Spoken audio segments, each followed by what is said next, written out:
Hello everyone. In this video, we will discuss about different theories about MP Ayush counseling. Choice filling related issue, upgrade process, to apply round one, round two, round third, change structure of the colleges and question. First discuss करते हैं choice filling. देखिए choice filling एक process होती है MP Ayush counselling के अंदर। Process होती है 3rd नंबर की। जब आप रजिस्ट्रेशन कर लेते हैं, वेरीफाई करवा लेते हैं, जब आपको चॉइस फिलिंग करना होती है उसके बाद चॉइस फिलिंग में सिंपली आपको कॉलेज सिलेक्ट करना होता है। अब कॉलेज आप आपके मार्क्स के बेसिस पे सिलेक्ट कर सकते हैं। जो कॉलेज आपको सूटेबल लगता है, आप जिस सिटी से बिलोंग करते हैं, जिस विलेज से बिलोंग करते हैं, उसके अराउंड जो कॉलेज है उसको आप टारगेट कर सकते हैं। एक एग्जाम्पल के तौर पे हम उसको समझते हैं। मैंने 3 कॉलेज सिलेक्ट किए। फर्स्ट गवर्नमेंट कॉलेज, सेकंड मैंने इंदौर के 2 कॉलेज सिलेक्ट किए। First index, second Gujarati. ठीक। यानी फर्स्ट पर मेरा कॉलेज है गवर्नमेंट कॉलेज जो भोपाल का है, सेकंड पर मैंने सिलेक्ट किया इंडेक्स एंड थर्ड पर मैंने सिलेक्ट किया है गुजराती कॉलेज। ठीक है। अब मैं टारगेट कर रहा हूँ कि मुझे गुजराती कॉलेज मिले। ठीक है। मेरे नंबर भी इतने हैं कि मुझे गुजराती कॉलेज मिल जाए, बट मैंने गुजराती कॉलेज को 3rd नंबर पर रखा है। तो इस वजह से मुझे गुजराती कॉलेज ना मिलते हुए जो फर्स्ट और सेकंड नंबर पे कॉलेज है वो मुझे मिल जाएगा।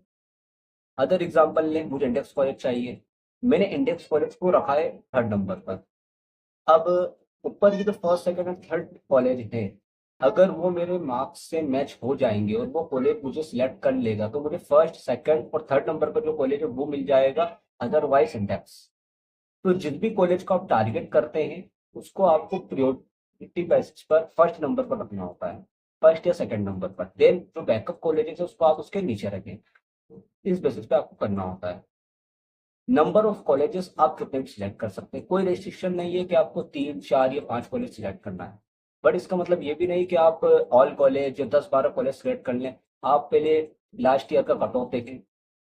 जैसे तो 24 के अंदर, नहीं 2024 के अंदर कट ऑफ बहुत हाई गया था, और नहीं 25 के अंदर कट ऑफ लो जाने वाला है ऑब्वियसली, क्योंकि पेपर डिफिकल्ट था। तो आप लास्ट ईयर का जो कट ऑफ है उसको एमपी आयुष काउंसलिंग की जो साइट है उस पर जाकर देख लें, और एक एक्सपेक्टेड आप मान लें कि हाँ इसका इतना जा सकता है, जिस आपको कॉलेज को टारगेट करना है उस बेसिस पर आप कॉलेज सेलेक्ट कर सकते हैं। सेकेंड आता है अपग्रेड प्रोसेस। अपग्रेड अपग्रेड यहाँ वर्ड से ही समझ में आ रहा है कि हमें किसी चीज को अपडेट करना है, यानी उसे चेंज करना है। तो जो चॉइस फिलिंग होती है उसके अंदर क्या होता है, उसके अंदर ये होता है कि मैंने 3 कॉलेज सिलेक्ट किए। अब वो तीनों ही कॉलेज मुझे नहीं मिले, या वो 3 कॉलेज मैंने सिलेक्ट किए, उन 3 में से मुझे वो कॉलेज मिला जो मैं नहीं चाहता था।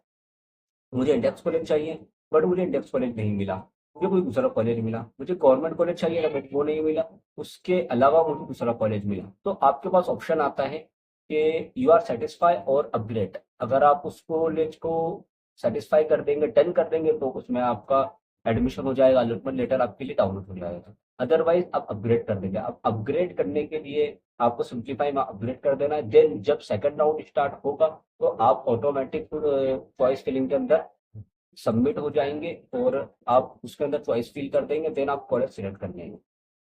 ये होता है। ठीक है। अब उसके बाद आता है राउंड वन, राउंड टू और राउंड थर्ड। इसको कौन अप्लाई कर सकता है?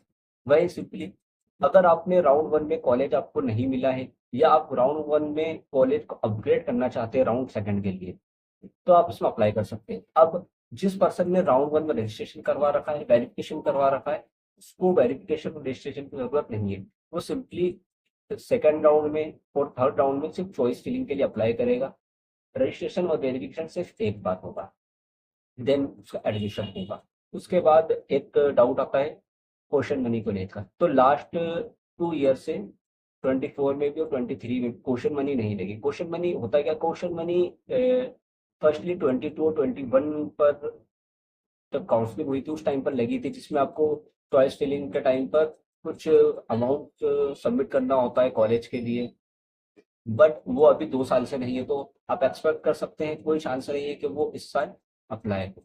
एंड लास्ट जो डाउट आता है फीस को लेकर कि कॉलेज की कितनी फीस है, कौन से कॉलेज की कितनी फीस है। तो देखिए डिफरेंट डिफरेंट साइट्स होती है जिस पर कॉलेज की फीस डली हुई होती है। यूनिवर्सिटीज़ की, कॉलेज की अपनी साइट्स होती है जहाँ पर फीस डली हुई होती है, बट वहाँ पर बहुत से ऐसे चार्जेस होते हैं जो लोग कॉलेज वाले शो नहीं करते हैं। तो अगर आप किसी कॉलेज को टारगेट कर रहे हैं या उसकी फीस जानना चाह रहे हैं, तो आप कॉन्टेक्ट करके उनसे पूछ सकते हैं, या उस कॉलेज में जाकर विजिट करके आप वहाँ से उस इंफॉर्मेशन को ले सकते हैं। अदरवाइज जो साइट पर और जो एक्चुअल फीस होती है उसमें कई बार बहुत ज़्यादा डिफरेंस हो जाता है, कई बार वो समथिंग समथिंग सिमिलर होती है, कई बार अदर चार्जेस लग जाते हैं। तो बहुत से ऐसे इश्यूज क्रिएट होते हैं जो चॉइस फिलिंग को लेकर, राउंड को लेकर, पोर्शन मनी को लेकर, अपग्रेडेशन को लेकर, आई थिंक जितने डाउट आते हैं, और जो ये प्रोसेस होती है, मैंने इसको सिंप्लीफाई में एक्सप्लेन किया है।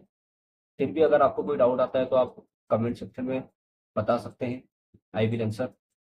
And share this video with person जो एमटीआई काउंसलिंग में पार्टिसिपेट कर रहे हैं और जो फेस कर रहे हैं इस टाइप की डिफिकल्टीज को।